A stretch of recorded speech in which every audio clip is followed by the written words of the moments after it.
We have survived from the events that have transpired from the city of sin, as things that happened in Las Vegas have definitely not stayed there, and we have reached the aftermath here with WWE's Backlash. Welcome to Simply Predicting. Welcome to the discussion. This is Backlash from St. Louis. Let's get into it. Hello, everybody, and welcome back once again. It's been a while, quite literally, if I'm being perfectly honest. Welcome back to Simply Predicting. You know what this is. I am, of course, the simple man of the simple brand, forever grateful for all things wrestling. Damn it. And my name's Noah Foster. With me, as always, are my friends in the Simply Predicting community. I have the Renegade Wrestling JJ Williams, my color analyst, and our WWE watch alongs, amongst other promotions and brands.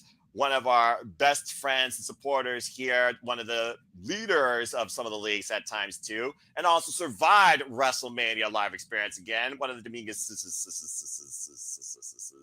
Arlene. And it's great to have one of my horsemen of predictions back after such a period of time to see what he brings to the table tonight in Christopher Rotz. And thank you all for tuning in, whether live or on demand. Please like, subscribe, comment, tell a friend, subscribe especially to Rage of Wrestling. Shout out to Walter Cruz and Batty for Wrestling. Don't be a dickhead. The newest channel is, of course, part of the fans. We continue to try and grow the numbers of communities. And, of course, Europeans matter too. I will put them up in the comments as well. And if you want to dictate the conversation, PayPal the passions or Super Chat, as simple as that. If you're part of the WPL League, stay tuned for the forum. It will be live across all the comment feeds of my social medias once this stream concludes, some point in the morning after I get some sleep and create it. All right, now that I got the initial shows out of the way, as per usual, shorter than your friggin' sitting for our feature presentation in the movie theater, let's go ahead and give everyone's initial thoughts before we get into tonight's activities. First off, Chris, welcome back. It has been a while, my friend. How are you feeling about WWE Backlash? Hey, everybody. I am glad that I am back here on Simply Predicting. The last time I was on was the start of the road to WrestleMania, and that was the Royal Rumble. I'm getting ready for Backlash. We only have 5 matches. I feel this card is somewhat predictable, but hey, predictability isn't a bad thing in professional wrestling. We're all here just to enjoy it, and win or lose, we are here just to enjoy professional wrestling. Hope you guys all enjoy Backlash, and always say yeah to NoDQ.com.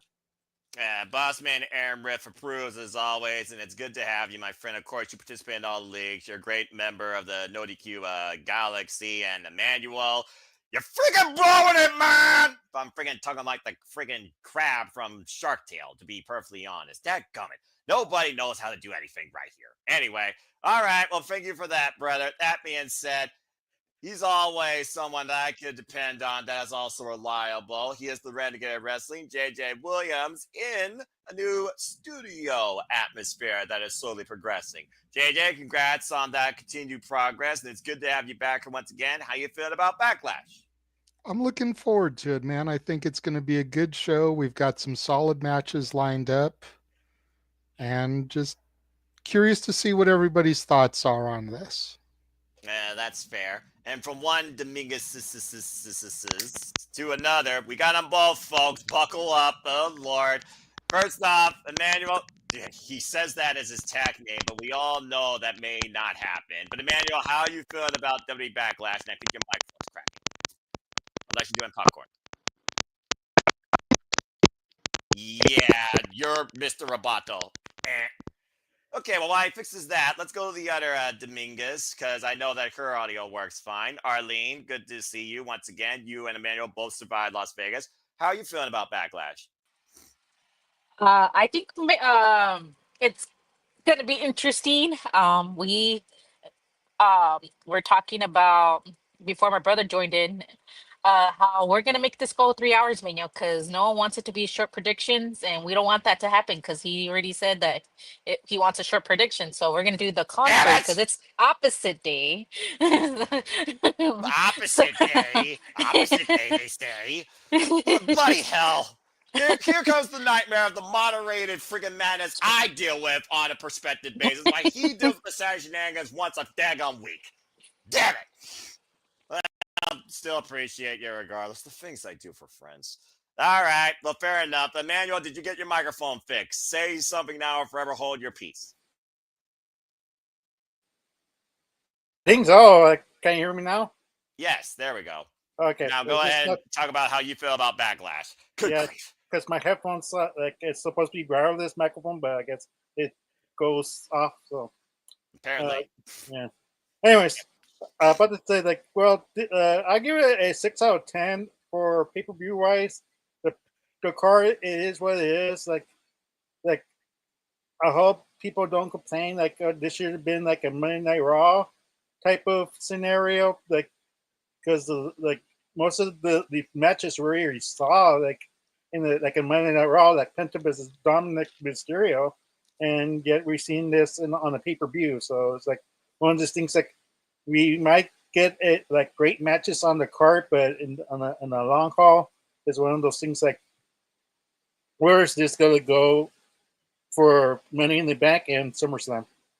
Yeah, I mean, again, what does Backlash lead to? It's the aftermath of WrestleMania. It's the cause of the fact of what's to come during the summer of WWE. So I think that's well said. But that being said, now we got everyone's thoughts. Without further ado, to the predicting panelists, professional wrestling fans and friends, the predicting community, and other casual, first-time, and continued following viewers too. Let's get right into it. So, yep, this is WWE Backlash. Once again, it is the aftermath after this year's WrestleMania. WrestleMania 41 that emanated from Las Vegas. We, of course, are home in the Viper, Randy Orton. That's why you see all the snakes all over the place. And boy, is venom going to be spilled by several people here, apparently, according to some attitudes here. And yes, we have 5 matches on tap. And again, folks, you can watch along with us when we do our live watch along this Saturday. It'll, of course, be on the Peacock. But note it is on Saturday, not Sunday. Thank Christ. Saturday night, I believe it's 7 p.m. Eastern Standard Time. So adjust your clocks accordingly and be along with us for the ride if you want a blind conduit into WWE or you're too cheap to watch Peacock even with the advertising because fuck advertisements. All right, so let's go ahead and get right into this. For those that don't know, I start off with a match that's undercard, and since practically everything here is a championship, but we only got 4 people that want to try and make this a living nightmare for me. Fudge it. Bring it. Let's see what happens. JJ, you're first to bat. Let's talk about your boy who you call one of the best workers the last year in WWE on pay-per-view defending a championship that he finally won. Let's talk about the WWE Intercontinental Championship to kick things off. It's Dominik Mysterio of the Judgment Day defending once again against Penta Estilo Niero. Now, of course, we saw Fatal 4-Way. These 2 men were involved, where, of course, Braun Breaker was not involved in the decision. It was Finn Balor that was pinned by his fellow Judge Day stablemate. And, of course, Penta had a chance on Monday Night Raw to get against Dominik Mysterio, but thanks to the return of bobblehead JD McDonough, Dominik Mysterio is still the Intercontinental Champion, one successful defense in so far. That being said, Judgment Day might be upon us sooner rather than later for one particular member if things don't work out here, or maybe even if they do. So let's go ahead and see what happens with this rematch per se, as Emmanuel so politely put it. JJ, you're on tap. Do you have a new WWE Intercontinental Champion, or does Finn Balor somehow further dig himself into a hole where he might find himself oust of the Judgment Day, it looks like? I love me some Penta. You know, Penta teaching little kids to throw up gang signs and everything. Good grief. But you can't take the belt off of Dom just yet. You just can't. The crowd reaction when Dominik won the championship was just so good. You can't take it away. And if you do, then you've got the whole caveat of, well, Liv is gone, so the Judgment Day is falling apart. And we can't have that. We just can't. I think Penta's going to get a big moment in the WWE, but it'll come next month when worlds collide. Dominik Mysterio retains. All right. And we got an opening bid for Dominik Mysterio retaining. For those that don't know, the bidding goes usually as follows for undercard matches. One person sets the bid, and we see if anybody disagrees before we move on.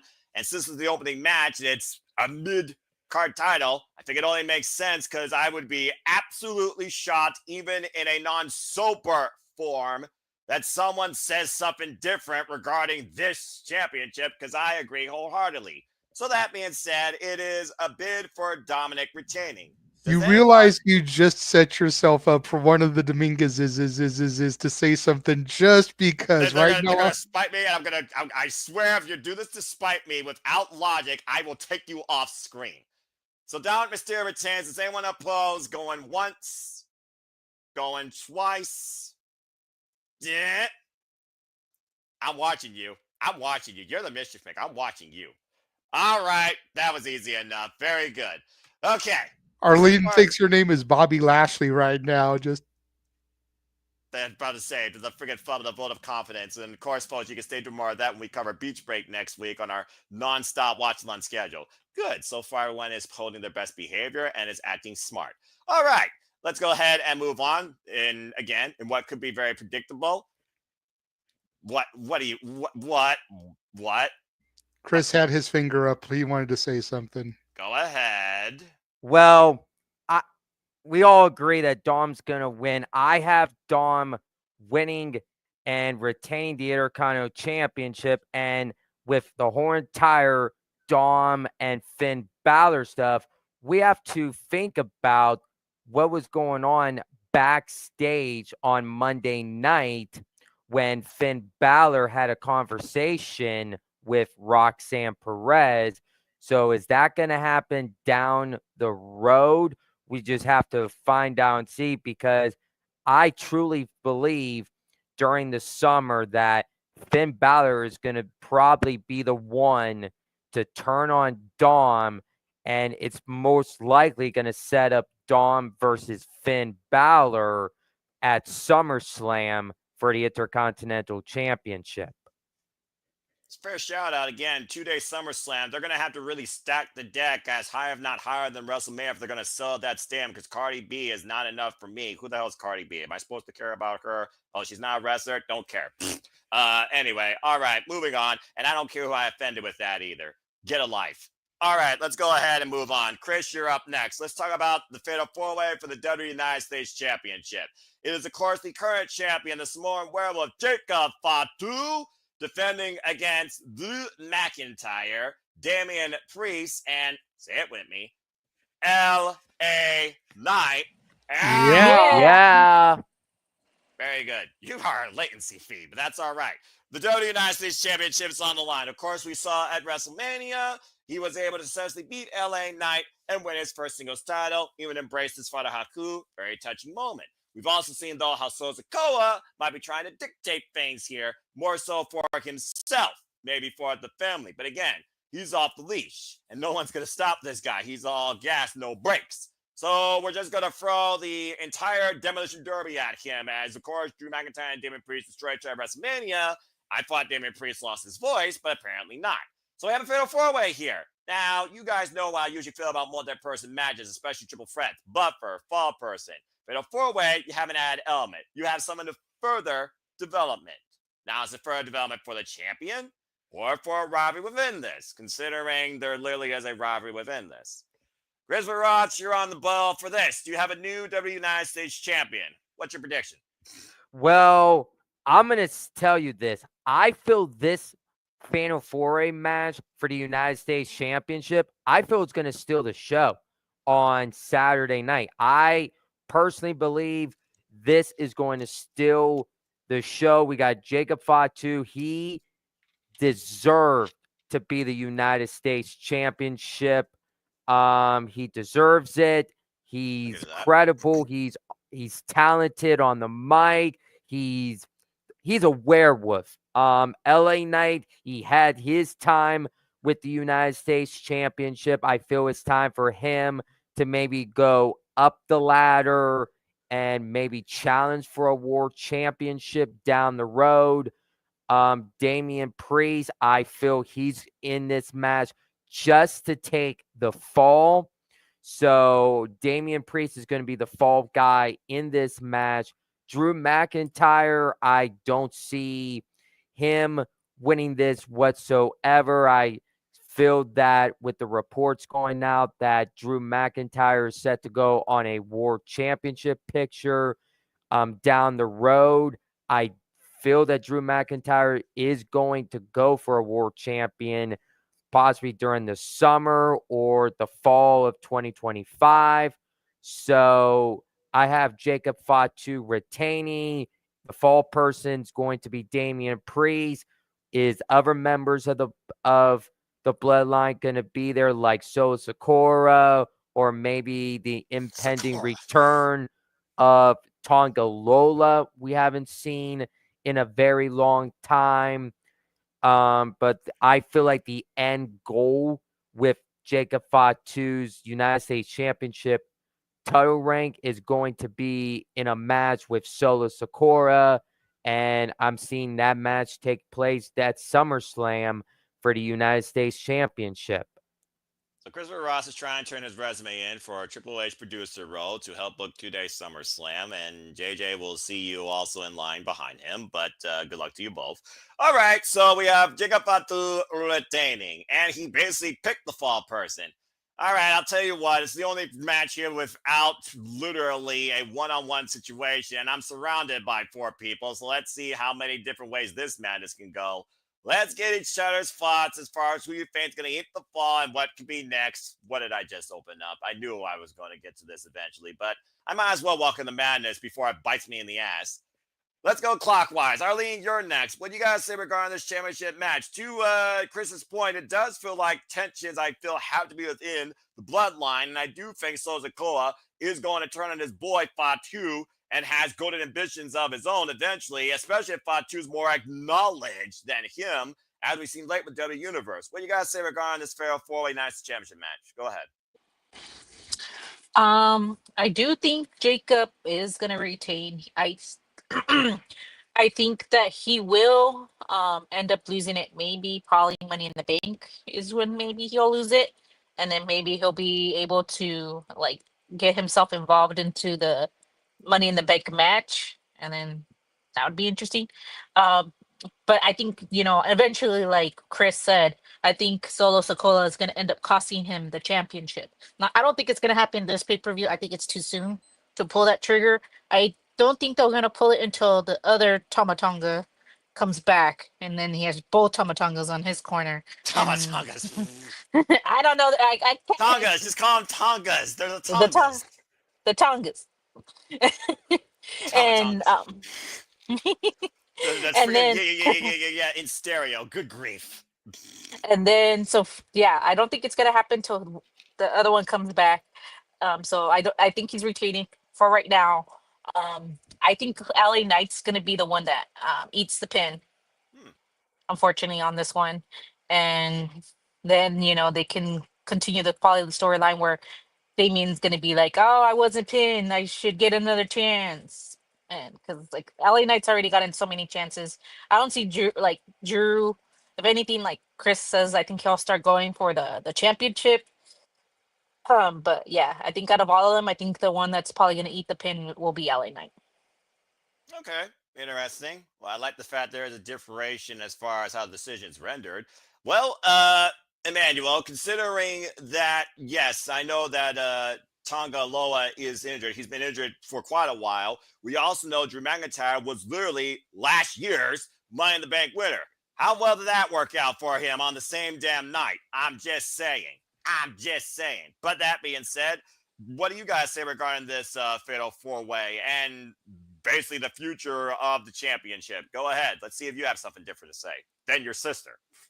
No, I mean, like, I don't know what else to say. Like, the only shocker if they actually pulled the trigger now and try to do the program as soon as possible for the SummerSlam and kind of build it up type of scenario, but I don't see that yet.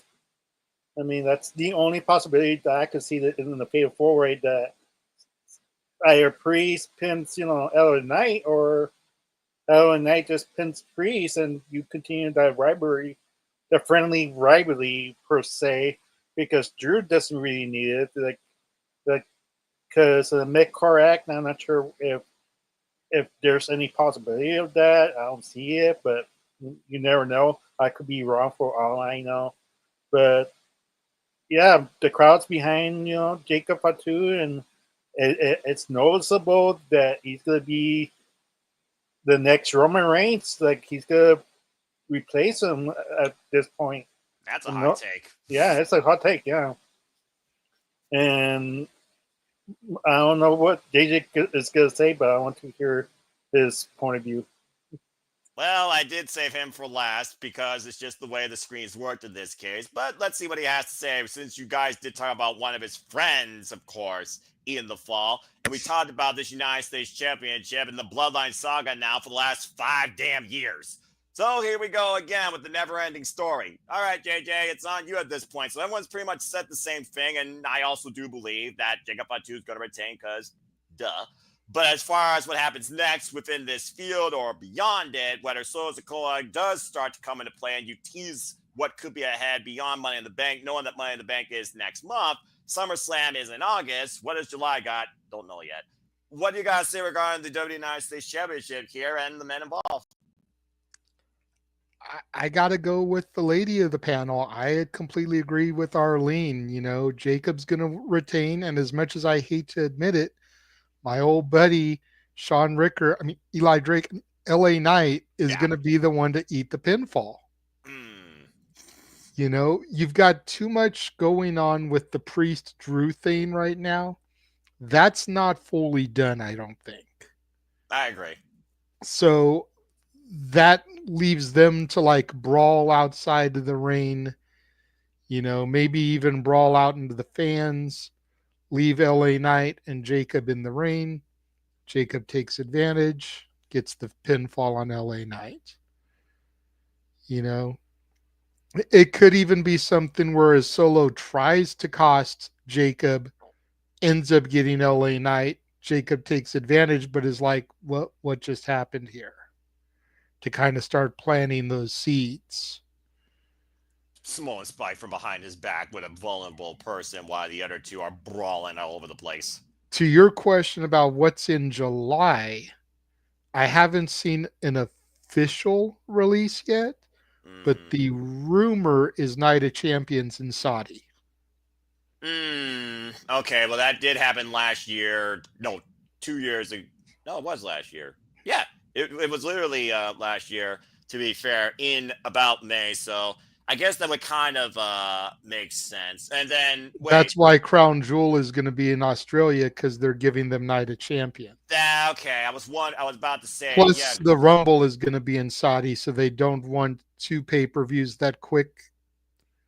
That makes sense. It's the only pay-per-view they're supposed to be doing over there this year. That makes sense. Plus, we got Clash in Paris. I believe that's also in August, towards the tail end of August, which, of course, is after SummerSlam. But again, 2-night SummerSlam, you're going to have to deck this card out stronger than WrestleMania if you're going to sell out that stadium at MetLife. So that's fair.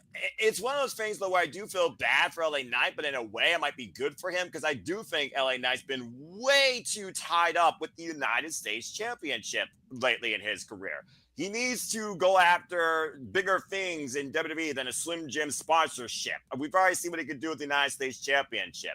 And I do think there could be a lot of merit to him going after the World Championship, or dare I say, Money in the Bank. I think he could be a key candidate for Money in the Bank this year versus Braun Breaker, who's with the Vision on Monday Night Raw. If it wasn't for this Vision thing, my Braun probably would have been my primary right now, but I'm putting my money into LA Knight. And I'm not just saying that because it's in LA either. Coincidental, maybe, but you tell me. But again, further things down the line.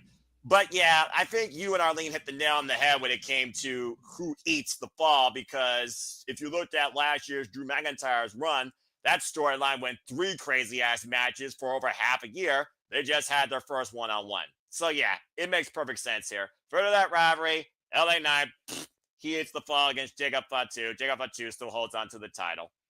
All right.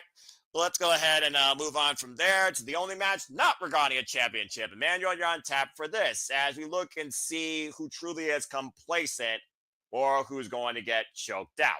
Because, ladies and gentlemen, I demand all your gratitude for your former reigning World Heavyweight Champion, the Ling General.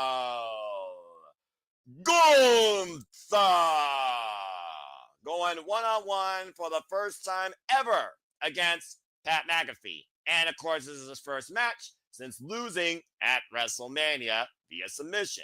But ever since, the commentators actually got a personality and enjoyed having fun and basically told their opinion, Gunther hasn't stand it. If it wasn't for Pat, I think Michael Cole would not be on the commentary booth right now, if I'm being perfectly honest. So we got a grudge match here. So this certainly might be unique, to say the least, considering the last time we saw Pat McAfee in the ring.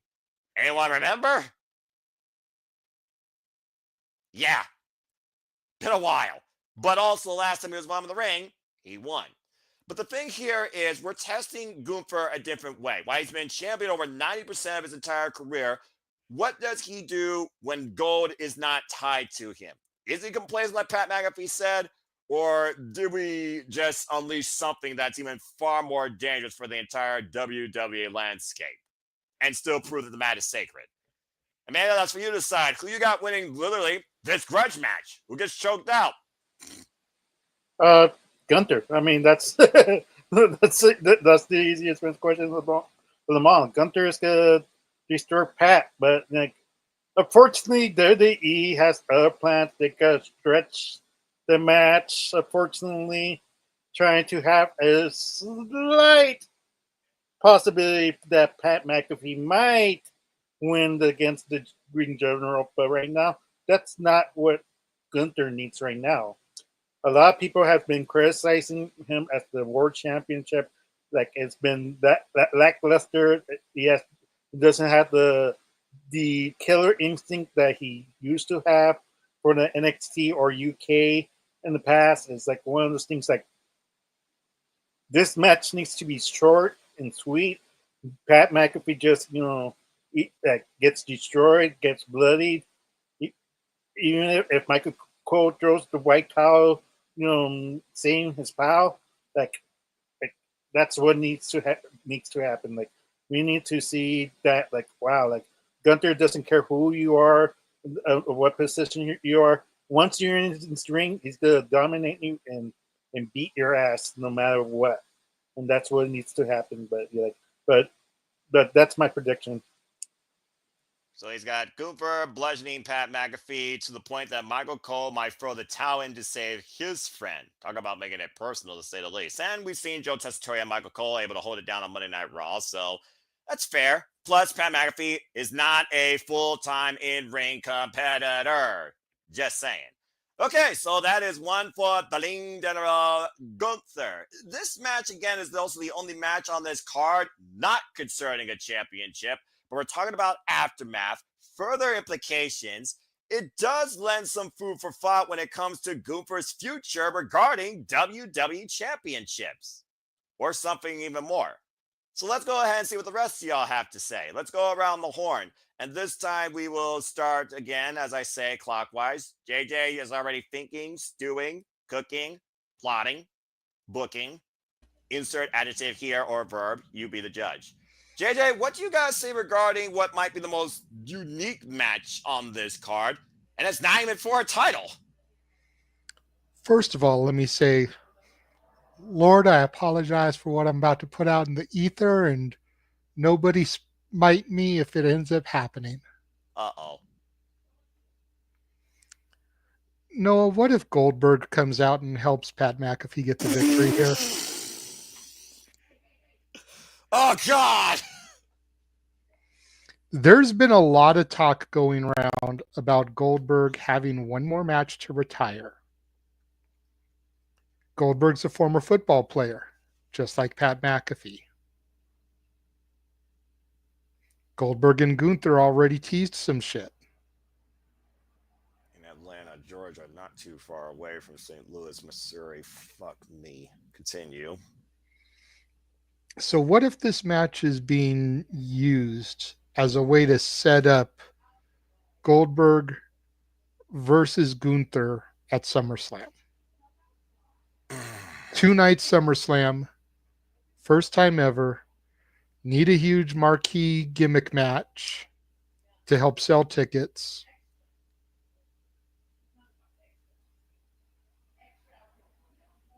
But wait. we also, you did a grand introduction to set this match up. Where's Kaiser been? Ever since that fallout feud with Penta, he's been MIA. And there's another man who's been out on injury for quite a while. Last I heard has been training at the Performance Center for a potential return. I almost wonder if he could make his return here in this match.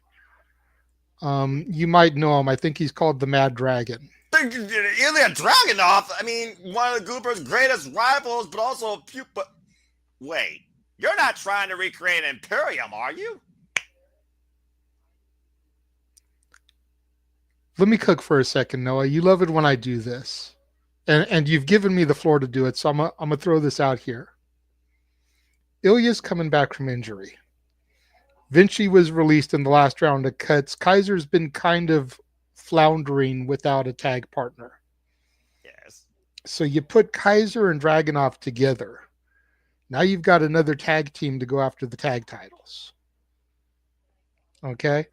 It also gives Dragunov someone to bounce off of, just to kind of test the waters on his return before throwing him back in their full-blown singles. Okay? So you let Kaiser and Dragunov cook as a tag team until SummerSlam. At SummerSlam, you have Dragunov turn on Kaiser, leaving Imperium because he's always better as a babyface. You do Kaiser versus Dragunov so that you can get to Dragunov and Gunther again. So now you've just booked that part, but I keep coming back to Goldberg. And you could do it where Gunther makes short work after McAfee, and then you have Kaiser come back, and then you see Dragunov, and everybody thinks Dragunov's coming to make the save, and he joins them, and then here comes Goldberg to wreck some shit. But what if Goldberg's involvement helps McAfee get the victory, further sending Gunther down the spiral, which just makes him even more unhinged, more psychotic? He lost the Intercontinental Championship a year ago to Sami Zayn. Then he loses the World Heavyweight title to Jey Uso. Then he loses to Pat fucking McAfee, who's not even a goddamn wrestler. That screams WWE booking. That screams WWE fucking booking. Now, on the flip side, and I heard this mentioned on the No DQ predictions today, shout out to the Boss Man Rift and his panelists. Someone said that what if, to Emmanuel's point, Gunther kind of makes short work of McAfee, chokes him out, injures him, and then Cole leaves with him to go to the hospital. Now you've got an empty commentary desk, and you put Tessitore and Wade Barrett on the commentary for the rest of the show. Because Cole is so distraught about what just happened to his friend Pat McAfee that they leave for the rest of the show. I feel like Joe Tessitore right now is being tested by Michael Cole to be the next guy to be the voice of WWE with the fact of what's been happening with commentary. So I know I just laid a whole lot out on the charcuterie board, but that's the kind of shit that's been going around my head lately. Well, damn you. Okay then. Wow. Ela, Goldberg, Ludwig, commentary changes. The only thing he didn't say was a friggin' tag match, and you got Goldberg and Pat McAfee tagging against Gunther and Ludwig in some capacity. Jesus. Money in the Bank. Oh, fuck me. I shouldn't have said that. All right. Well, that being said, it's still Gunther apparently right now so far, but there's definitely a polarized spot when it comes to what is afterwards. All right, Arlene, I see your hand. Then, Chris, we got you, especially to what JJ cooks. So go ahead and take a taste and lend your thoughts towards this. And do you agree with your brother as far as Gunther winning? Whether he makes it swift and painless, or slow and extremely painful. Oh, I was just gonna say before you went to Chris, wasn't Gunther the reason why Ilya Dragunov got injured? So why would he join Imperium? That doesn't make sense to me. I thought it was Braun Breaker, though, off a bad spear spot or something like that. Pretty sure it But was a he Braun was. Breaker match.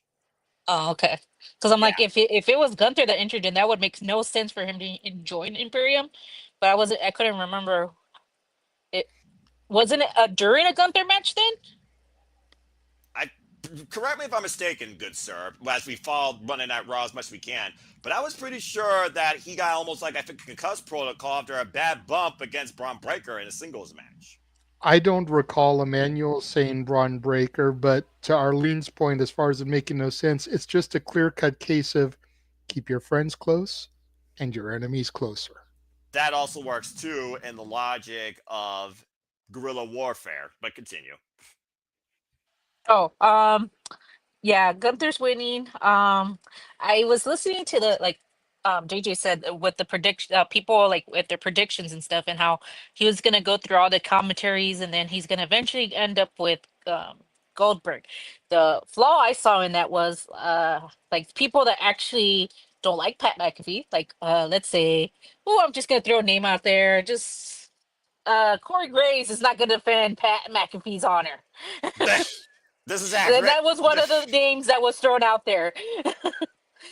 Wade Barrett, yes, I could see it, but like besides that, like no other. I don't see like any of the other ones stepping up to bat that were wrestlers that are commentators step up to bat to defend Michael Cole and Pat McAfee's honor. Let's face facts. So I think Accurate. if it, if if anything, like I can see Goldberg at ringside. He's probably going to be in the front row. He's going to choke out Pat McAfee, and then he's going to walk out to Goldberg. I mean, and start something. All I have to say is that if they're going to have this match between Goldberg and Gunther, Goldberg better not win, because the first person you're going to hear ranting on Twitter, Facebook, Instagram is me, because Goldberg should not be winning over Gunther. I said Accurate! it, and I meant it. Freaking accurate! You want to get me on a rant? I'm gonna call that shit. I'll get the no, not going So, there if anything, if Fine. freaking Goldberg wins, he should Fine. not deserve to win. I get this is his last match, but he. I don't give a fuck if it's Oldberg's last match because he couldn't freaking pull the touchdown in his last game in the NFL. Let me talk to you. The last time that old fart freaking ruined a current WWE superstar's career, ripped my damn mouth apart before dental surgery. You want to know who that was against? The freaking Fiend Bray Wyatt in Country fucking Redacted. If I see that shit happen in this so-called claim modern era change of WWE, fuck this company to infinity. Anyway, continue. And that was basically it. That it's gonna lead to Gunther versus Goldberg. I don't think Goldberg's gonna get involved unless Gunther messes with him. Otherwise, I see no point. I don't think he's that close to Pat McAfee and Michael Cole to say, "Oh, I'm gonna defend him." He has to mess with Goldberg in some way for him to get Goldberg's reaction. Besides talking about his family, I say Gunther touches him and Goldberg doesn't like it, and that's how you start off the thingy. But I don't see him getting involved in trying to defend this because I honestly don't think anyone, and no offense, like the reason why Michael Cole has lasted so long was because he was a Vince McMahon guy. Well, there is that too. He's not Plus, that great. He's He- the only one that actually handled that mentality. God bless him, despite the fact he's a booze bag. I mean, the only other thing I'm going to say is, hey, if Gunther chokes out Goldberg's son to make it more personal, go for it. But by the way, I did look it up. Dragunov's knee injury, torn ACL, took place during a match against his rival, Gunther, for the World Heavyweight Championship back in January on a house show. So you were right. Again.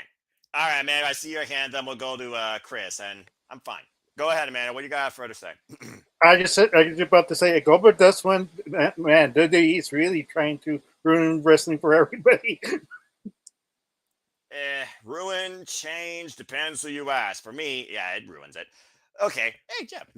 All right. Let's go ahead. You forgot to change your avatar, man. All right, Chris, go ahead and wrap this thing up. I think pretty much everyone here basically said Gunther, but gave food for thought on what could be next. Could be next, basically, for put that thing down. Could be next, basically, for the free. Oh, bloody hell! I'm surrounded by idiots. Could be next for the ring generals. Do you have anything further, not repetitive, that you want to say regarding this, and who do you have winning in the end? Well, you did a good job introducing Gunther, so congratulations to you. I have Gunther winning this match. Yeah, you guys talked about Goldberg showing up. If he would to show up, it would be after like the match, because I just feel like Michael Cole is going to throw in the towel on Saturday, and that is how Gunther is going to win this match. And personally, they would not have Gunther lose back-to-back matches in WWE. They would not have that happen. So Gunther's going to win, and this is going to lead into Gunther and Goldberg at SummerSlam. As long as he freaking chokes Goldberg on, I don't see him on my screen again in the ring. All right, I'll probably, be at least suffice. So something good has to happen in WWE this year for me. I'm just saying something. All right. Anyway, Something. Something. damn it! Hoisted by my own petard. All right. Anyway, we're all said, Gunther and Pat McAfee. You're a brave soul, but you're foolish, and I'm sure all of Canada is going to be very happy to see you choked out.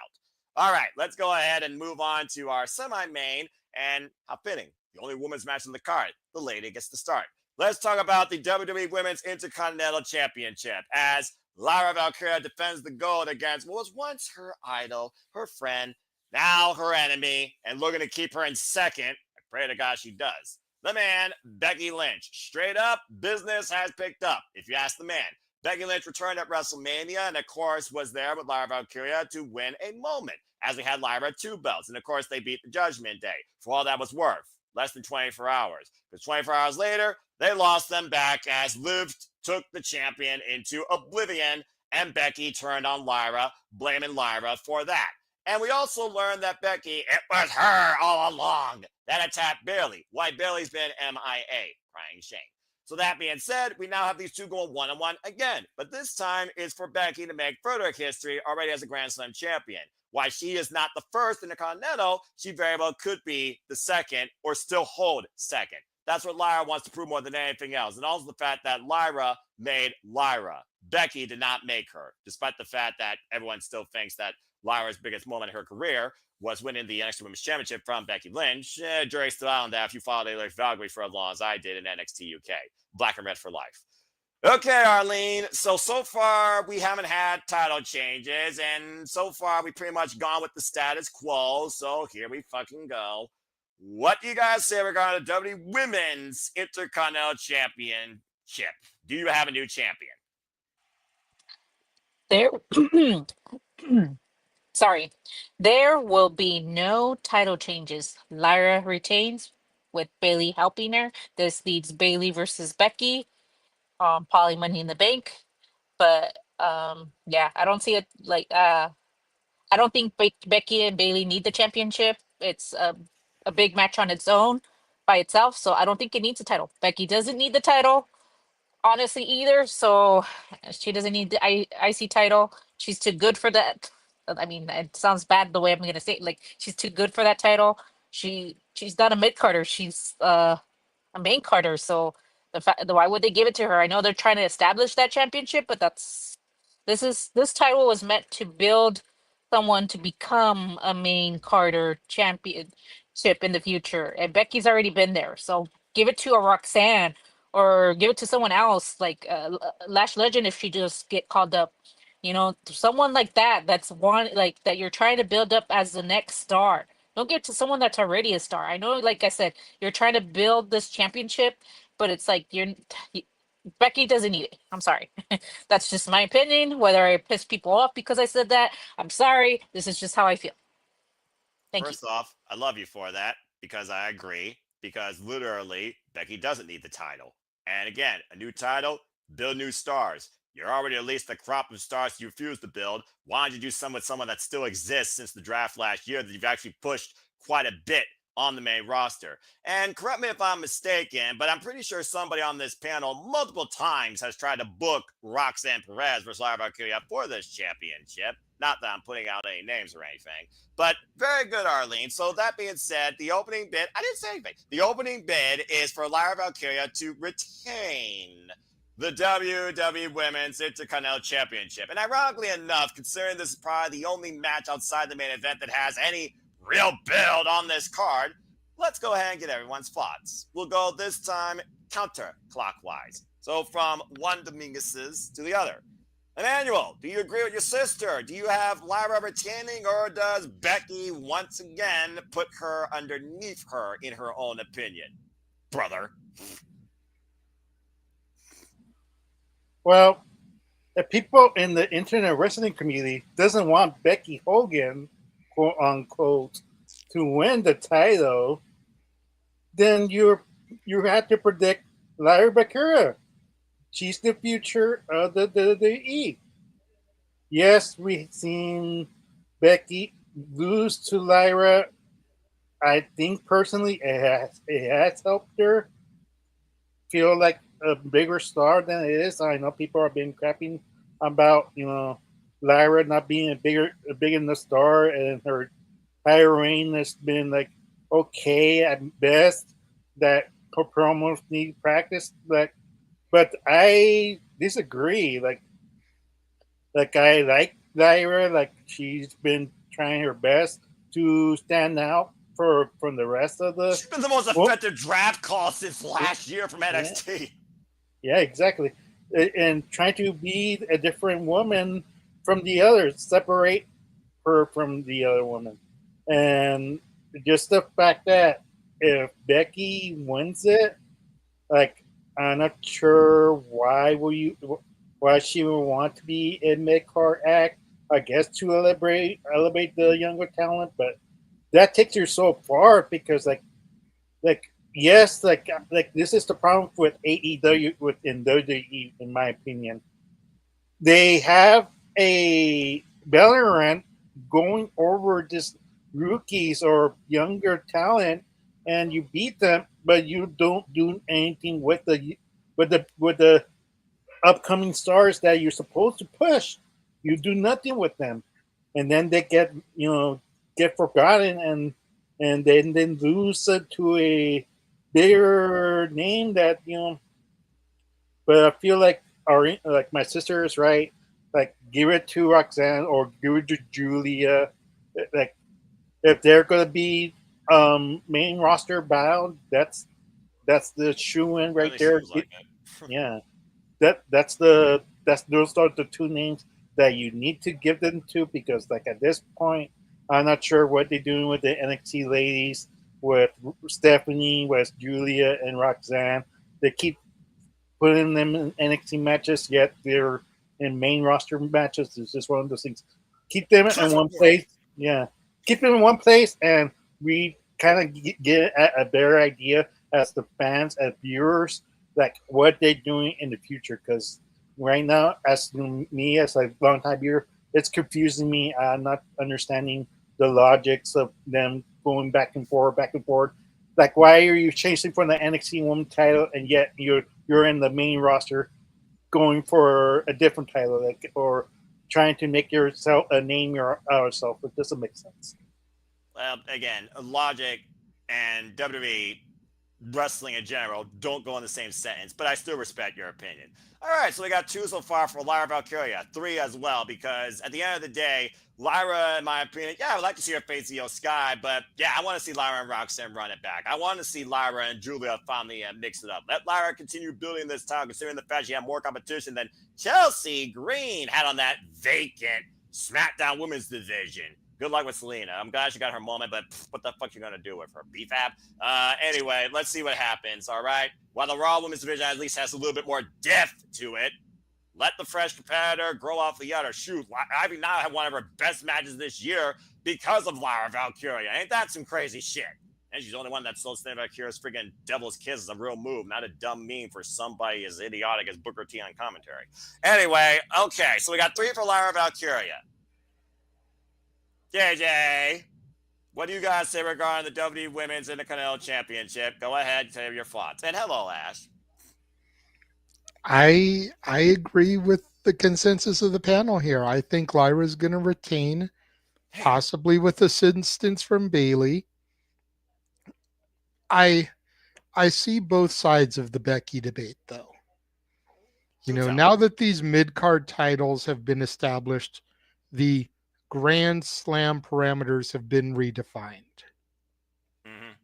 You know, so now it's not the Raw, the SmackDown, the NXT, and the tag titles to be Grand Slam. Now it's a world title, a tag title, and the 2 mid-card titles. Yep. So for anybody that has been considered a women's Grand Slam to still have that accolade, they need the women's IC and US title now. So Becky could be the first one that's just that much closer by offing Lyra here. But you're right. I do constantly book Lyra versus Roxanne for the IC title because Roxanne dethroned Lyra for her second NXT Women's title. Exactly. Stand I think it would be a great callback, which Triple H is very fond of, to have Roxanne defeat Lyra, possibly at the 2-night SummerSlam for the Intercontinental title. And then, even though Lyra may not have been the greatest inaugural champion, still say it should have been Natty. Fuck the haters. I still agree on that. Plus, Natty deserves a shot at it, but continue. So, even though Lyra may not have been the greatest inaugural champion, by holding it from December of last year till August of this year, that's a pretty damn good run. Mm-hmm. That really helps establish things. Unlike the Hot Mess, who lost her title after 3.5 months. I know. Easy, Noah. Easy. I'm fine. I'm not saying it to get you riled or to prod the bear there. I'm just making an observation. I know. You're fine. I'm fine. So I think that does a lot. And then Roxanne will be that person to help take it to the next level. She's the prodigy for a reason. Damn right. So Lyra retains, and then kind of like Arlene was kind of saying there, you've got the Bayley involvement. Money in the Bank, you can do Bayley versus Becky. You can even put the stipulation where the winner gets a shot at Lyra at Night of Champions, if that's the July pay-per-view. Have Lyra win again, and then you can move on to somebody else. And you've completely gotten that out of the way. Yeah, also, I believe the one thing that the man has not done, unlike Bayley, I don't believe Becky's ever won Money in the Bank. So if she actually doesn't want to go after this, she might set her sights on going after Io Sky for all we know. Considering, again, she lost that title due to shenanigans for freaking Judgment Day that led to Liv Morgan's Revenge Tour last year. So who's unless to say? Becky and Bayley cost each other qualifying matches. Thus, you further that tension, you run that rivalry back at the 2-night SummerSlam. I think you're on to something, JJ. Shut it, Ash. All right. Okay. So that being said, so far it is unanimous for Lyra Valkyria. Good deal. Good job on all of you. All right, Chris, go ahead and close this one out. Do you believe Lyra also retains as well? Is it a clean win? Does Bayley come in during it or after it? It's a clutch roll-up, as we've seen. Again, we've seen how resourceful Lyra is. Hell, we saw how resourceful Io Sky was against Roxanne Perez this past Monday night on Raw. Just saying. A clutch roll-up like Matt Jackson did to Swerve Strickland on Dynamite this week? Yeah, exactly. Literally, AEW and WWE. Guess what, folks? The same things happen in both companies. Get off your fucking high horse and watch what you like and leave the people alone for the stuff you don't like. Fucking get a life. freaking internet wrestling community, all stuck in their virtual assholes. Anyway, sorry, not I'm sorry. a hot mess. Whoa. Don't get me started on Def Rebel. Anyone that's Def Rebel officially is in trouble. Trouble, trouble, trouble, trouble, trouble. You know that's one of the better songs. Hush it. Accurate. Anyway, go ahead, Chris. Go ahead and talk about this match. You got a new champion, or do you agree with all of us? Where so far it's been unanimous so far, every match. Let's see if Chris tries to break it. What do you guys say regarding this title? I'm breaking the darn thing right You now. fucker! You motherfucker! And here's why. Here's why I'm going with Becky Lynch is because Lyra, she had her time as the first inaugural Women's Intercontinental Champion. And personally, I was shocked when they gave it to Lyra. Who they should have put it on was now released WWE superstar Dakota Kai. Dakota Kai That wasn't should another have one people wanted. should have been the first champion, not Natalie Neidhart, for crying out loud. Which one So still has a job, Chris? Oh, Jesus. Natalia does. You have a point. Which one hasn't been injured 15 times in the entire okay, length of time they've been under contract? Okay. Okay, you have a point. So That's why Dakota Kai didn't win the title. She's too fucking injury prone. So Poor Dakota Kai. and here's why I'm Continue. going. Calm down, bro. Here's why I'm going with Becky Lynch is because Lyra had her time, and with the whole she attacked Bailey thing, I feel Bailey will probably return somewhere down the road, maybe at Money in the Bank, or we all totally forgot. There's a rumor going around that we're going to get Evolution 2, the all women's pay-per-view, somewhere in July. I think that they're rumored to happen on July 5th in Connecticut. So you could do Becky and Bailey for the Women's Intercontinental Championship at the Evolution pay-per-view. Or if you want to save Bailey's return, maybe during the road to SummerSlam, you could do Becky and Bailey. But I would also like to add Lyra into this, and you can make it a triple threat feud out of Becky, Bailey, and Lyra for the Women's Intercontinental Championship. So that's where I'm seeing things go. And Becky, she's going to get the championship. She's going to make history. So, yeah, I'm breaking this right now. Becky Lynch is going to be the new Women's Intercontinental Champion this Saturday at Backlash.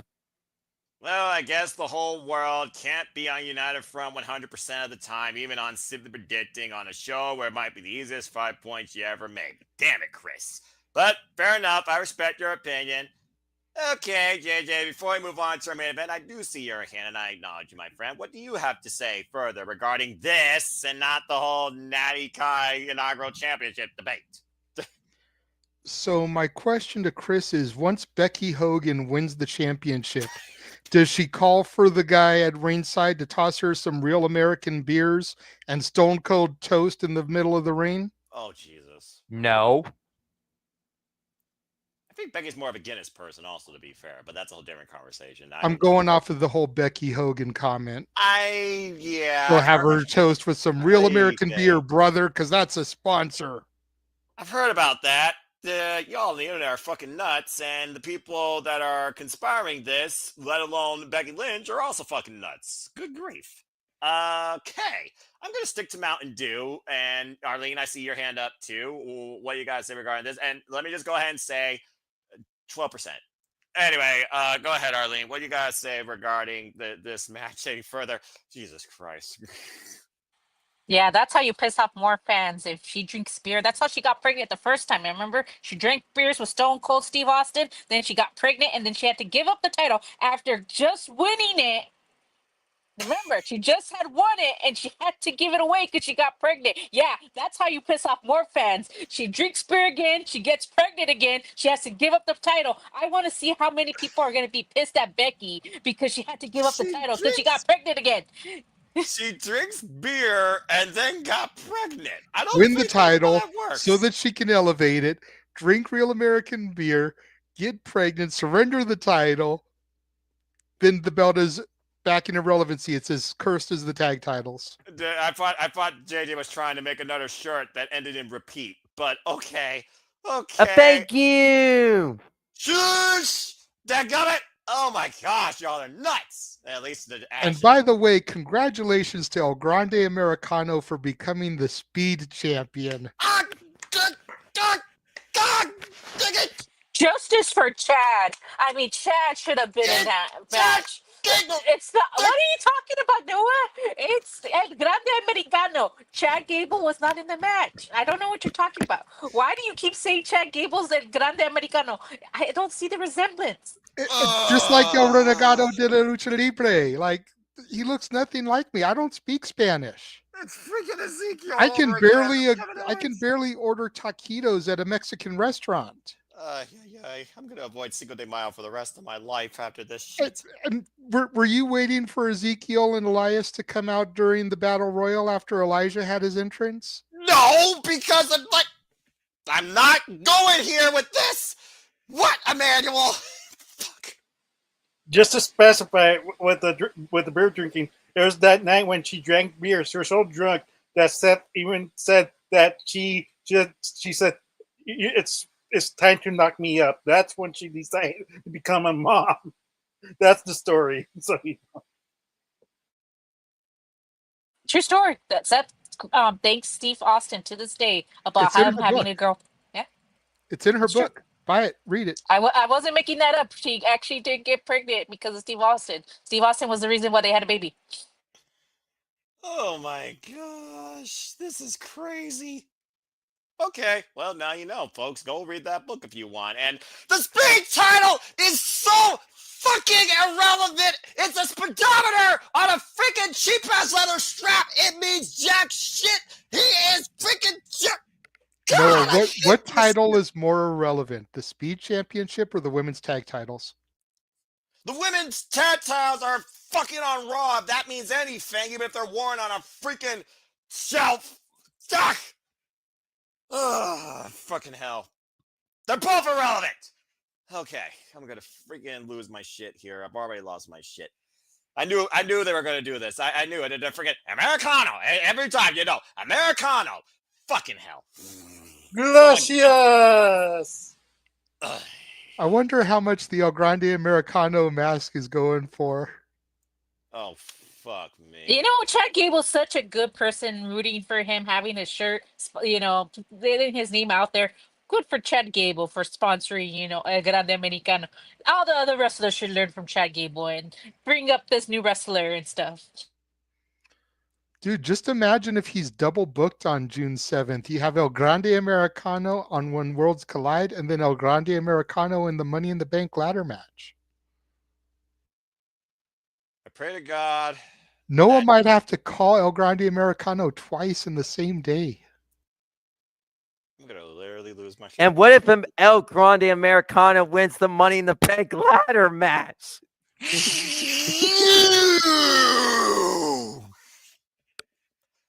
This is the last time I'm going to deal with this El Grande Americano conspiracy theory. Okay. Real talk, real quick. Real talk, real quick, Noah. What if El Grande Americano does win Money in the Bank and then loses a mask match and is revealed, as you have claimed all along, to be Chad Gable? Would he have to surrender the briefcase? Or would Chad Gable then be able to cash in the briefcase?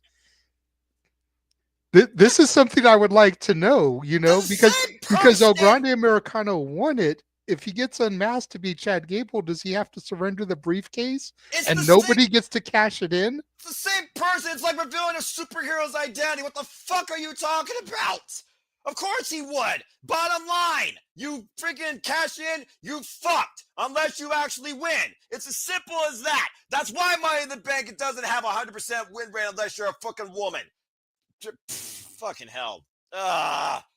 The bottom line, Americano is Gable. He's Gable. We know he's Gable. A blind monkey with one eye. I told you, until you can prove it, you cannot make those allegations. Oh, fucking hell. And the one time because I can prove to you that they are two different people. So until you can legitimately prove to me that he is Chad Gable, you are not allowed to say an unkind thing about El Grande Americano. That was the deal.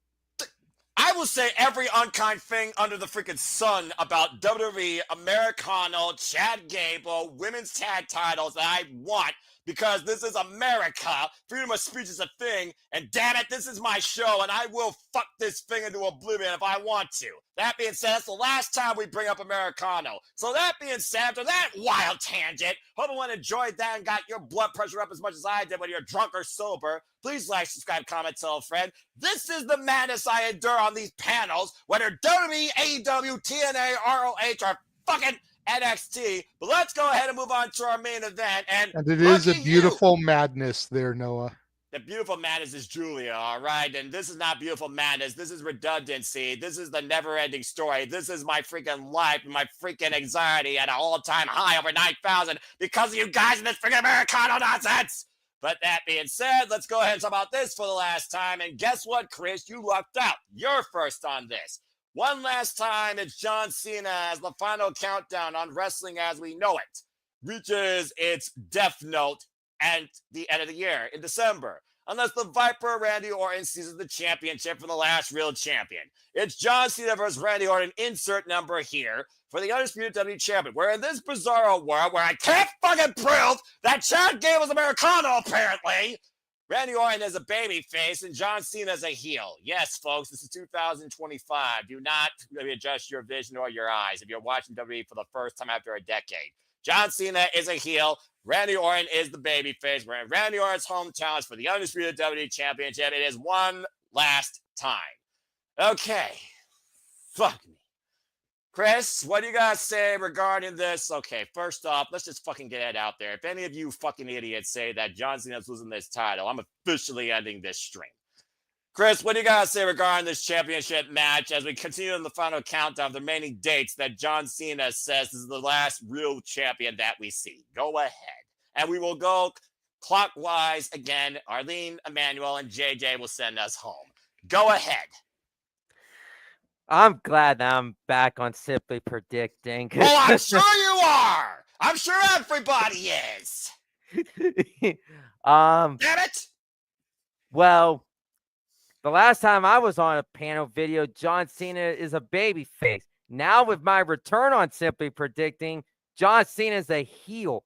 And personally, I was shocked when John Cena turned heel at Elimination Chamber. I was stunned and I was shocked.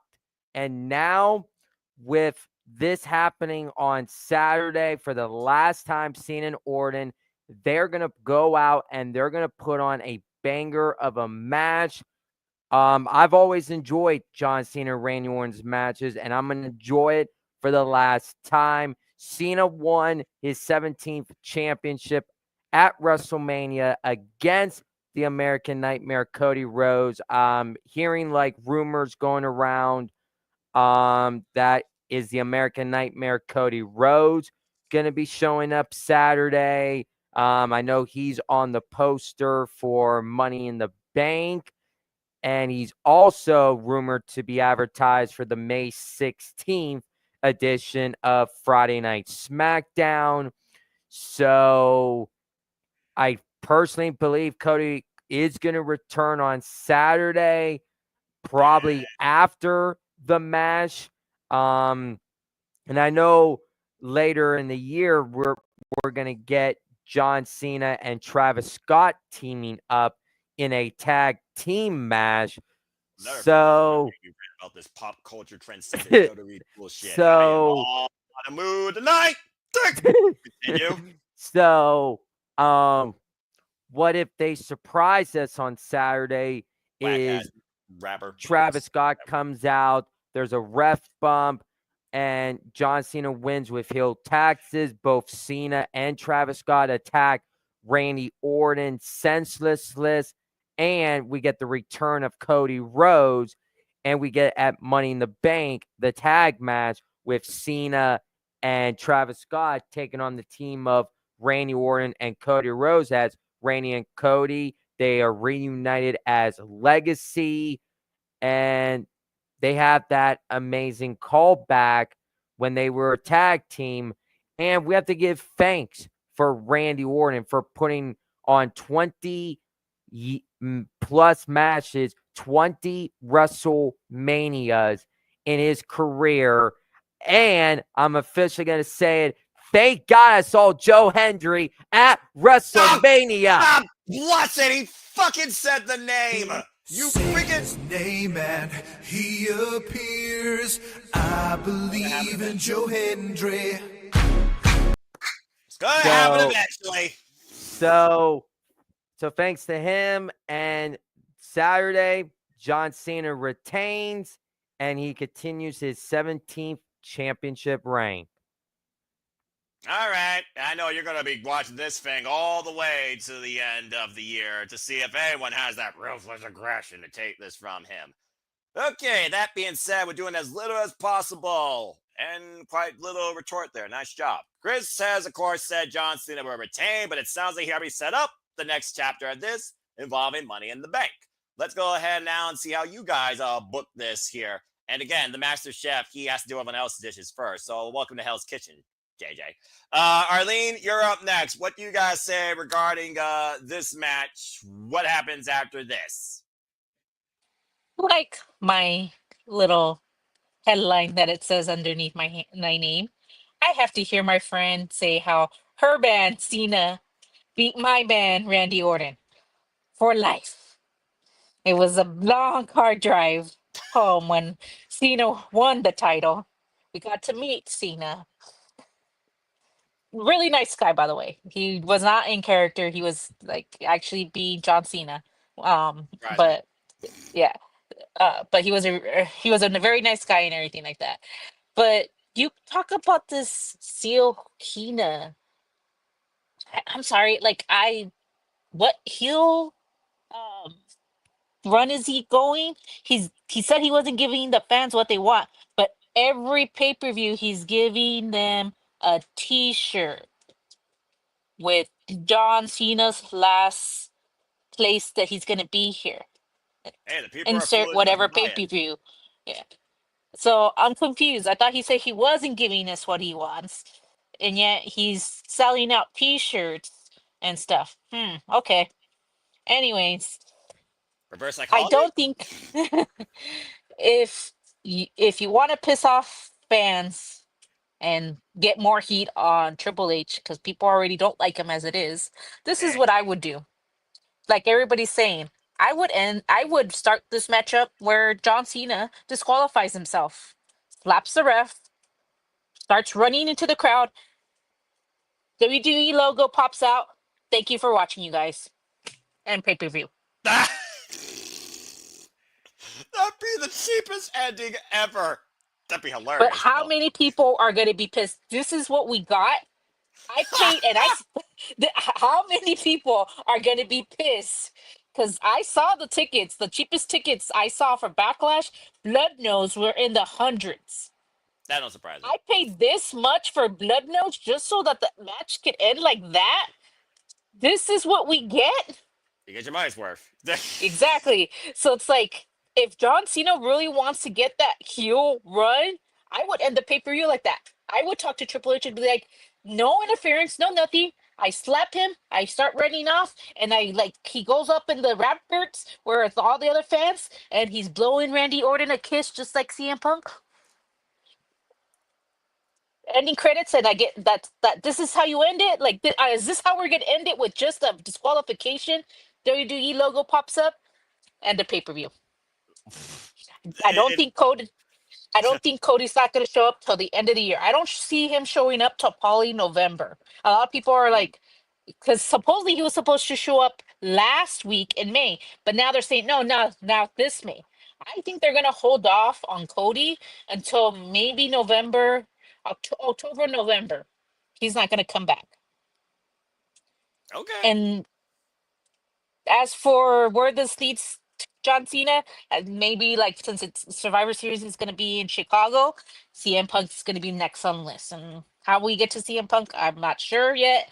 Maybe like CM Punk plays like this is what the guy does. Fans pay, like maybe he'll talk shit about John Cena about how he basically pissed on fans, like making them like fans came to see a match and this is what they got was just nothing, like no interference, no match at all in Randy Orton's town, and like this is how you end it. Like come on, like why don't you face off me? And I think that's how you're probably gonna end up building with CM Punk, is where he basically talks shit about how John Cena chose to win this match, and Randy Orton's probably gonna get even more pissed.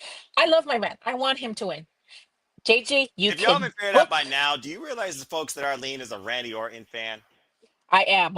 I love Randy Orton. So the fact that it kills me that I had to hear my friend say John Cena won over my man For the in this last very time. last, I am just gonna lose it. But Breathe. anyways, Breathe. All right. There's already one my person here with high blood pressure. I don't need others. so you can bookmark this, JJ. I said to my brother, if Randy Orton leaves with the championship as new champion, I will personally donate $100 to your channel if he walks out champion and they What declare the him new hell? champion. I do not. That's how confident I am that Randy Orton's not going to win. You can Okay. bookmark this, JJ. I mark my words. I never, never had lied to you before.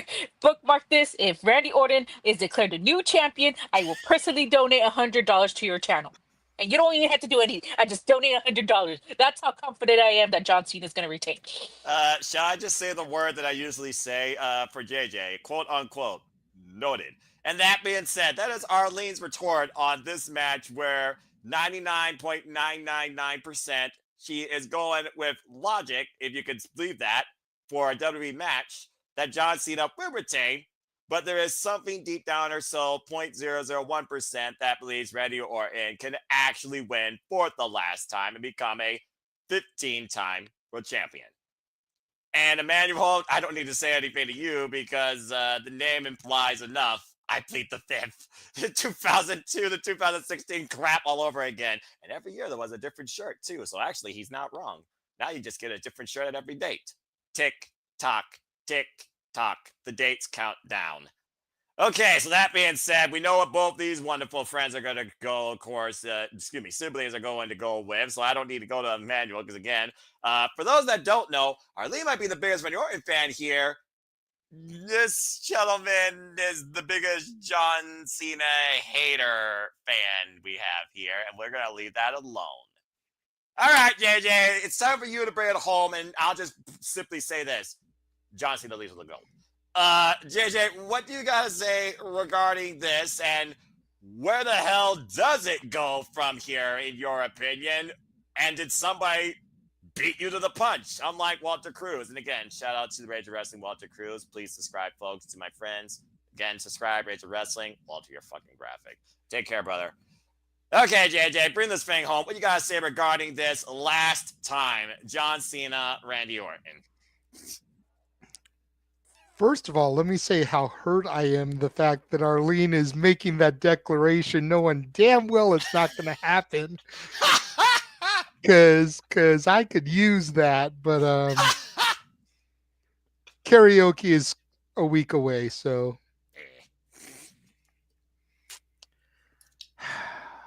See, the key here is we always predict who is leaving with the belt. Ding. So John Cena is going to leave with the title. I don't think anybody disputes that. No. You know, I do believe that Randy will win the match via disqualification, but he still doesn't leave with the title.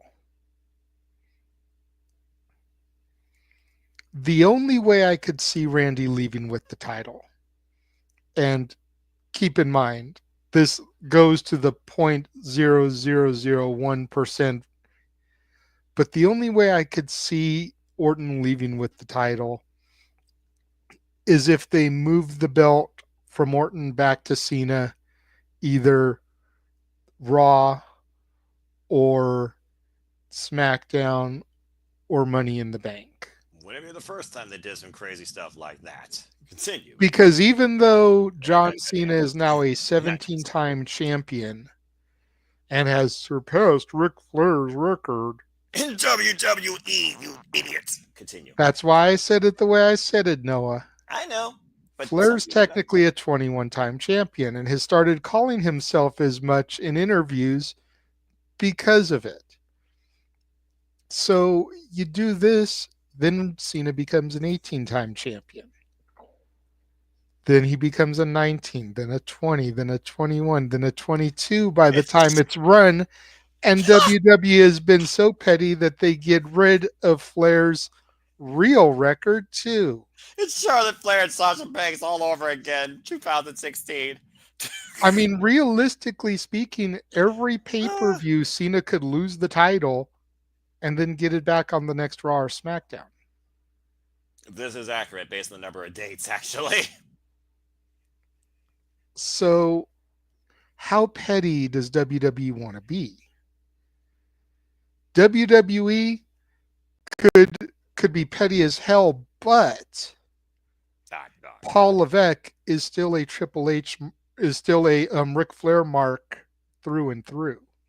So would he want to do that to Nate, all things considering?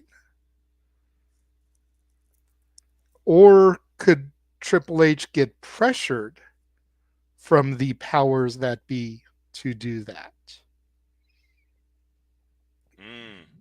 Because Cena said he wanted to be 17 so he could shake the hand of the person that gets 18. But what if he actually gets to 22 and completely eliminates Flair's real record too? Oh, Lord. And Charles saying, why do I put that in the universe? I hear you snickering.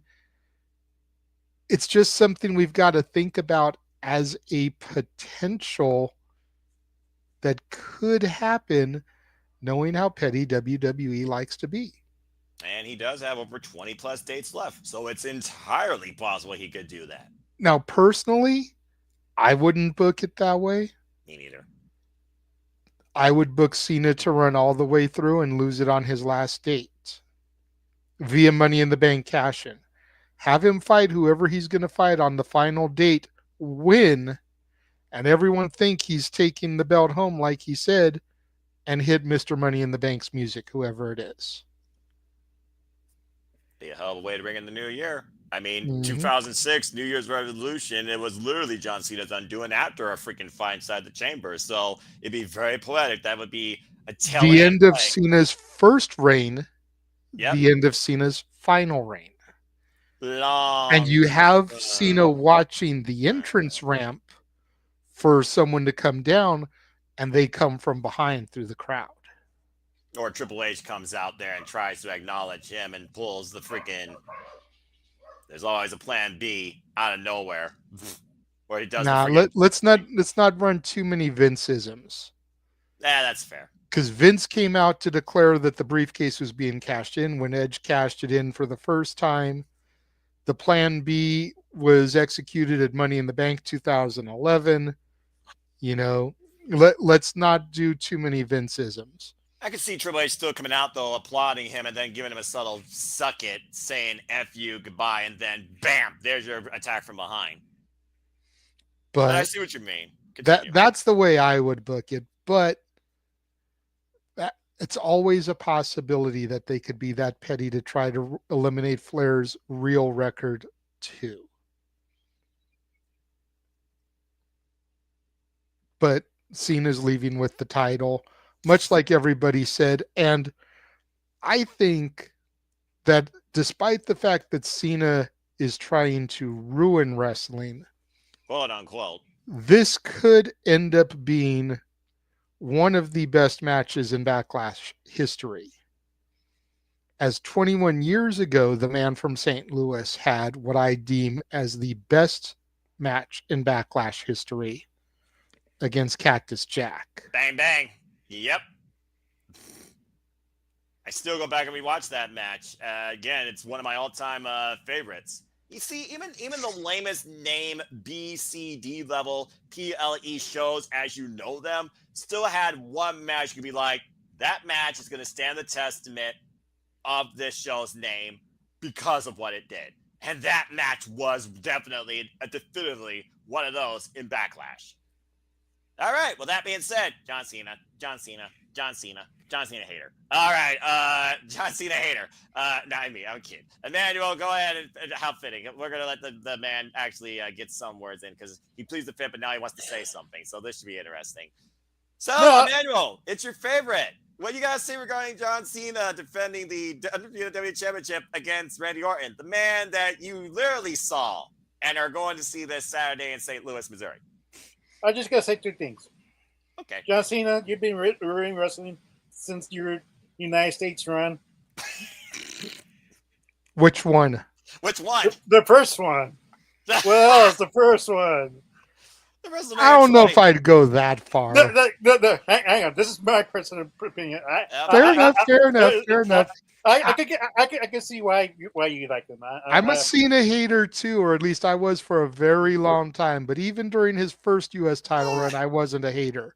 Yeah. I started being a hater when he moved from SmackDown to Raw after winning his first title. Yeah. That's when I started becoming a Cena hater. Yeah. But for me, like I never got the rapper gimmick. For me, I'm like thinking to myself, who is this Eminem wannabe trying to be gangster? All this shit, man. Try and get your own gimmick, man. Jesus Christ. Second of all, like I said, he's been wrestling since he got on my TV on TV. Like after a while, we moved to the main title, and like I could sort of like all you hear is the things like that. After a while, like haunts Emmanuel's dreams. Yeah, it haunts my dreams. Like for a whole year, I needed to see that crap. Defeating Umaga, the hottest heel, and he buried him. And people complain like about Travis Scott, like. Hello, McFly. If you don't get that reference, it's from Back to the Future. But and trust me, there's a certain gentleman not here and another gentleman to the side of me that definitely respect you for that reference. And this guy, when he was Once a Wee Lad, saw a movie about it. So okay. We get it. Okay. Cena said he's gonna ruin wrestling. People crap on Travis Scott and didn't get rocked. What's the first thing he said? He's gonna ruin wrestling. Guess what? He ruined WrestleMania for you guys. That's the Cena heel turn. I didn't think about it that way, but actually, that kind of makes a lot of sense.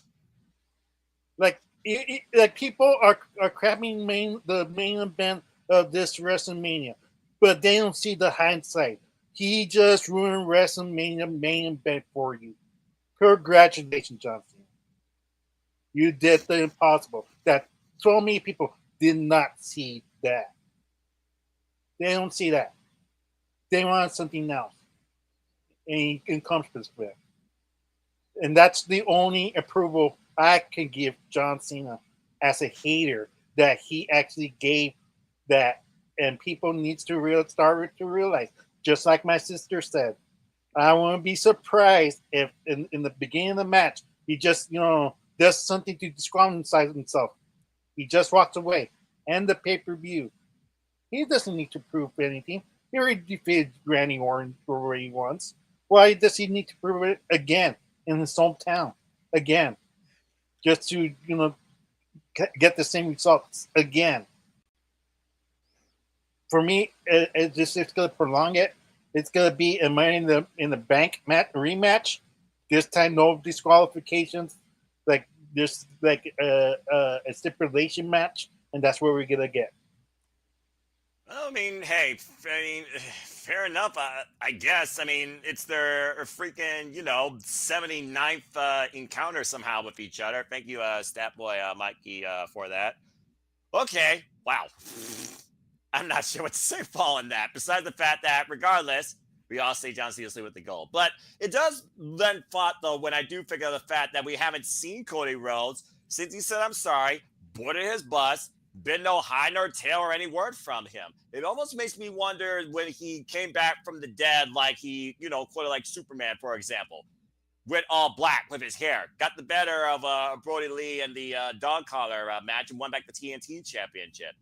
Could Cody Rhodes be John Cena's undoing? And would the people accept that? And would that be what causes Cody to go heel? You get heel versus heel, heel back to back heel champions, or do you get Cody the way that he's been? Again, Triple H's boy.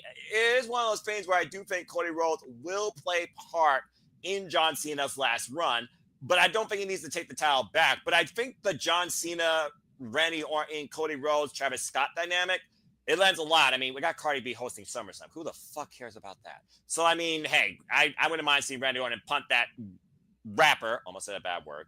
Hey, I'm black. I can kind of say that. Anyway.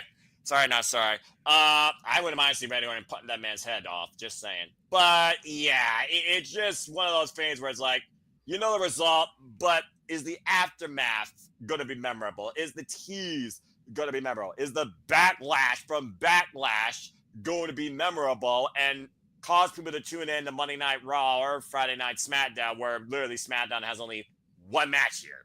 Just saying. It might as well be a Raw PLE. But yeah, it lends some food for thought. But yeah, John Cena ain't losing this title. There's no way. He's got 20 some odd dates left. He's not losing the championship. And CM Punk calling him and The Rock bald frauds, but dealing with the Vision on Monday Night Raw, you kind of can leave CM Punk out of the equation right now. If you're going to name somebody to take John Cena next for the title to challenge or save wrestling, it's going to be somebody from SmackDown, in my opinion. Because right now, John Cena, he's SmackDown's boy. So, yeah. All right. Well, that being said, good stuff. Good talk all around. People trying to see what happens with who takes it from John Cena, Money in the Bank, new superstar. Do we once again rely on nostalgia? How many people can you name from John Cena's history that previously faced him, that could face him on these remaining 20-some-odd days? And would you be willing to see that, whether it's Sheamus, whether it's Rusev, whether it's insert name here? Let your minds wander too, folks, because I'm pretty sure Backlash is not going to be the end of this run either, too. And for all we know, JJ, you might get your wish. You might get NXT involved. You might get something phenomenal. One of the best trilogies I ever saw in WWE, in my opinion. Thank you, Mauro, for calling that, by the way. Again, food for thought. So we'll see what happens soon enough. But great job, everybody. Again, folks, like your predictions, your final thoughts, your fantasy book going to be known below. What motivates you, besides this possibly too, considering history's being made in NXT Battleground, as we know. Spoiler alert for those that didn't watch NXT. Beep, beep, beep, beep. Joe Hendry is defending the TNA World Championship against NXT's Trick Williams at NXT Battleground. I cannot believe that's fucking happening. That's insane. So that is already one of my must-see matches for the month of May, and I suggest everybody else tune into that as well, as NXT continues to surprise us on a weekly basis. Maybe a little bit too much for some people to surprise or taste. Go along with it. But yeah, that's all I got to say for now regarding Backlash. So thank you all for tuning in. Before we conclude and bid you all fine adieu, let's go around, get some final thoughts and some shields here too. Chris, hope you have fun back here on Super Predicting. I'm sure we'll see you down the road, as they say, and hopefully it won't be to piss me off. But it was a pleasure, young man. Where can people find and connect with you? It's been a pleasure, Noah, and everybody, for allowing me to return tonight here on Simply Predicting. I had an amazing time. Where you guys can all find me at is on my Instagram, CMROTZ_1316. Thanking Roman Reigns for giving us 1,316 days of the greatest world championship reign in the modern era. You guys could find me on my X account, CRots24. That 24 is for the late, great Kobe Bryant. Mamba. And my Facebook account is Christopher Ross. I had a great time here tonight. Always say yeah to NoDQ.com. Yeah, appreciate you, brother. Get some rest if you have to be just do. Always a pleasure having you on Sleep Predicting. You're always welcome anytime. Say hi to the other horsemen if you see them on the MWL Roundtable. All right. Well, that being said, JJ, again, we're going to be busy. We're busy nonstop. We're back up and running because after our what felt like a 2-week hiatus, the watch-alongs are here in full force. Thank you, Chris. So we'll go ahead and let you, of course, close this thing out with hyping up what's ahead this weekend and what's to come. Let's go ahead and hear from the Dominguez first. We always appreciate them. And yes, Arlene, you're still leading right now over your brother. And stay tuned, folks. The WWE and NXT Prediction League leaderboards. I didn't say everybody NXT yet. They will be up there and they will be out after this weekend on my social medias. Maybe I'll even do a cement stance and highlight, like go through like a PowerPoint here like I did previously too. Again, things been busy with life and everything, so I haven't been up to date lately with social media plus, but thank you for those that have been wondering, and thank you for those that continue to follow along in the fun with the prediction leagues and our watch alongs and content too, including these two. Arlene, any last thoughts you have, and where can people connect and find you? It's a shame that Chris left because I was gonna tell him, for shame. Didn't Cena just say he retired that belt? That belt no longer exists. He can't mention Roman Reigns' run because that title's dead. John Cena said he retired that belt, so it no longer exists. So I Oh don't know boy, why she's he's just bringing trying to up a start championship everybody. that no longer exists. I'm just trying to correct Chris because John Cena said that title no longer exists because he killed it. So I'm just saying that The, he ju- should bring it up. the jury is still out. I mean, again, what is the WWE Championship versus the WWE Universal versus the WWE Undisputed versus the WWE? Insert 250 different name conventions here. Again, what is WWE? That's a book in itself waiting to be written. But go ahead and continue and close out your friggin' plugs. And second of all, I don't know why JJ's hating. I can't help myself for Oh being no. almost always Oh correct when it no. comes Here to we go. NXT predictions. He can pout all he wants. I'm just saying he can't hate for me simply being right most of the time. I'm just saying. And we don't even know where I'm at. You're getting mad over something you don't know yet. So calm down. Cálmate. As we No say Espanol. which just means calm down in Spanish. But anyways, you can Oh find me Lord. on Facebook and Instagram. I might not know a lot about NXT, but my record from last year shows I know at least a little bit. I'm just saying. Anyways, and that's all I have to say. Oh Lord, Arlene, we love you, but you really know how to raise someone's ire. Just Yeah. like I do with you, Noah. Well, hey, there's a reason why we coexist on this virtual plane known as Simply Predicting and the Simply Reliable Studios, now and forever, as long as the business keeps going, despite John Cena trying to stop it as we know it. Emmanuel, anything further you want to say, and where can people connect and find you? I mean, Manny Dominguez on Facebook. I have 2 Facebook accounts because, like I said in the past, yeah, I have two accounts. Like EDM7324 at Instagram. Oh gosh. I got EDM734 at the X because I reactivated one day and I haven't used it yet. But if you want to add me if you would like. But the Trick Williams, Miss Joe Hendrick will tell a lot the future of the industry if TNA is going to get bought by WWE or not. Because the Trick Williams ones, that's a huge indicator that WWE might consider buying TNA, and that's why they had to unload some of the superstars because they need the money for those contracts to hit and sign them and etc.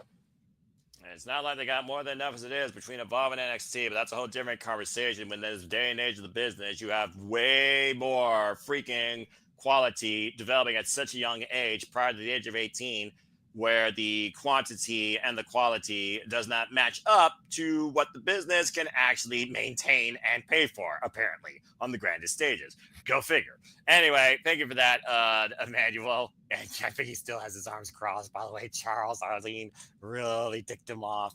Again, folks, you'll see officially the Prediction League board. No, I see he's fine, folks. You'll see officially those Prediction League leaderboards after this weekend concludes for WWE, NXT, AEW, TNA, and ROH hasn't started yet because Supercard of Honor is until July, apparently. There honestly might be only 2 shows this year for that. So who knows? But hey, all wrestling matters at the end of the day. Enjoy what you love.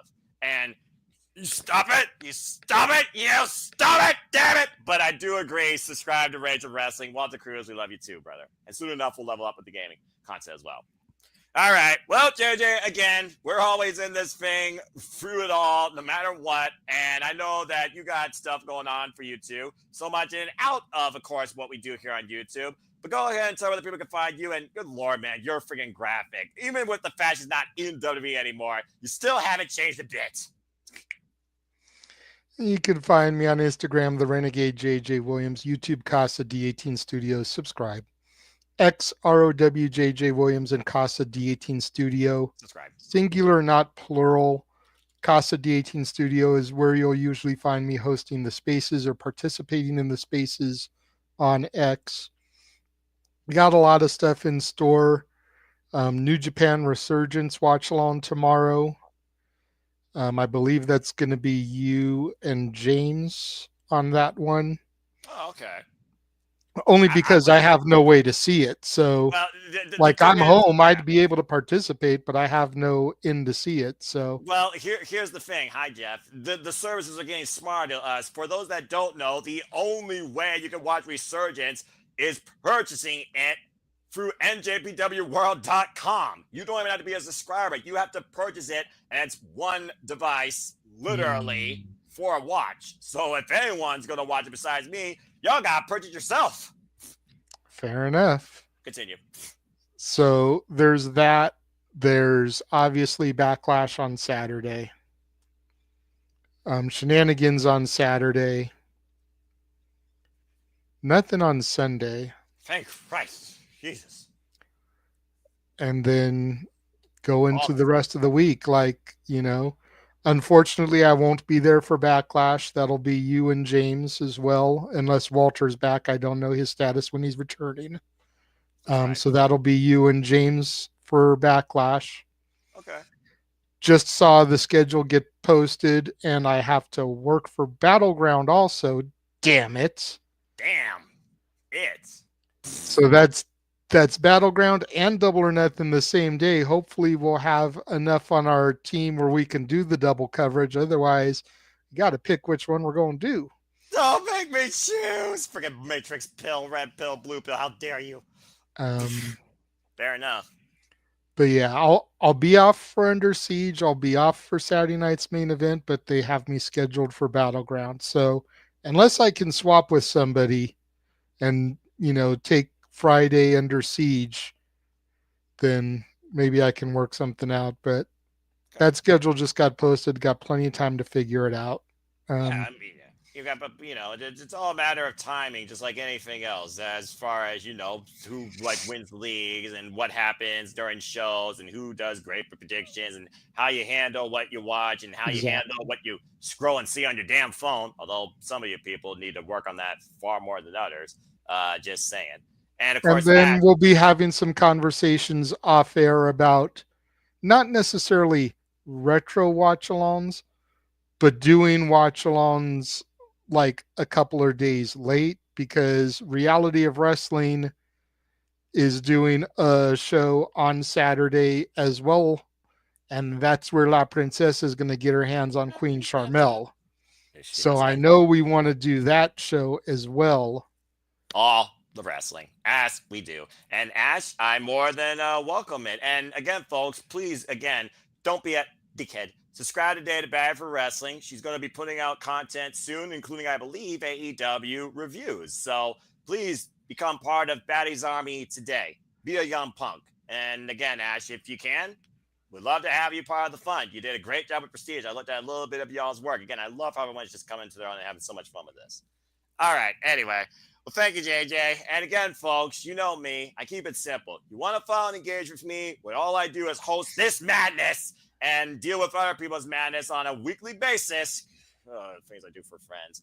You can find me at Foster916 for all things wrestling. Shout out to WFAM, of course, on the social media platforms. Interview Impromptu will be back again soon. Don't know when. They're always out of nowhere. Don't know what I'm going to talk about either. I know me and Walter were super reliable. When he returns back to the forum, we got, of course, the top 20 that we owe you for April. And we'll level up once again with gaming content. And the next time you'll see me virtually on this screen, outside of shenanigans, unless I'm GTSing, it will be for watch-alongs. I know I'll be doing Backlash. I know we also got Beach Break coming up. We know, of course, we have Double or Nothing and Battleground. Flip a coin, see what happens, or let the people choose. Eat your heart out, Cody Beaner. We also have, of course, Under Siege and so much more to come. As, of course, here at the Survivor Studios, we give you all the content, all the entertainment you need, all the fun you can take on a weekly basis in and out of all things wrestling.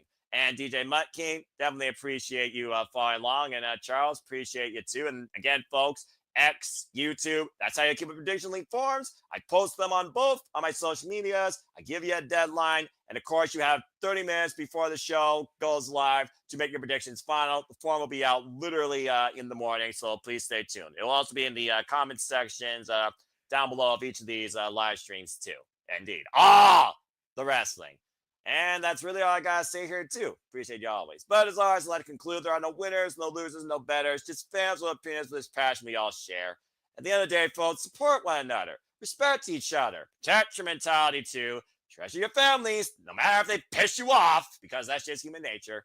And just for alive and enjoy professional wrestling, it's truly as simple as that. But with that being said, thank you so much once again for tuning into another very fun and somehow still long edition. Anything but here at Simply Predicting. It's always a fun watch along, though, and a joy for everyone else that's part of it. And also, good luck to Natalie, the most soulful voice here. I know that she'll put her predictions in later. Please like, subscribe, comment, tell a friend. Hit the bell as video goes live on demand on any of the channels here at the Simply Audible Studios. Hit the subscribe button, subscribe. Especially to the newest members, the youngest members of our course community in Batty for Wrestling, and of course, the Rage of Wrestling. Subscribe, subscribe, subscribe. I assure you, our creative content is not letting up anytime soon, nor our passion, our rants, our thoughts that should be right, and I stand by them. And of course, so much more, not up anytime soon. But that's it for now. So in K-Mega fashion, I bid you now a fine adieu. Now, British Game Show fashion, we're going to, of course, get everybody out here as usual. British Game Show goodbyes. So for Arlene Dominguez, who may still be in the lead in NXT, keyword maybe, say goodbye. Gracias. Damn it. For Emmanuel, who pleaded the fifth but still sees John Cena now on a weekly basis on his final run, say goodbye. Adios. His silence speaks volumes. I'm not sure if that's towards John Cena or Arlene or for both. And for the man who, again, no matter what the score says, there you go. No matter what the score says, I will stand on the mountain alongside him when I preach that this is his NXT. Damn it. JJ, till Saturday, go ahead and tell the people goodbye. Bye, bye, bye. Non-copyright. And of course, for me, and as always, believe in Joe Hendry, it's also a goodbye for me too. So until next time, whether it's a watch along, somebody did things shenanigans, or someone else and out here on YouTube, make a positive impact in life. And have a good night. This has been Simply Predicting WWE Backlash. Thank you for tuning in. Have a good night, folks. It's gonna be May. It is May. What are you talking about? All right, I'm hitting the freaking button. It's been a El number. Grande Americano is not Chad Gable. He is Chad Gable. I will be vindicated. Damn it. I will be vindicated. This shice will be resolved. I'm hitting the button. I'm going to freaking go to bed. Good night, folks. Bye. Good night. Night.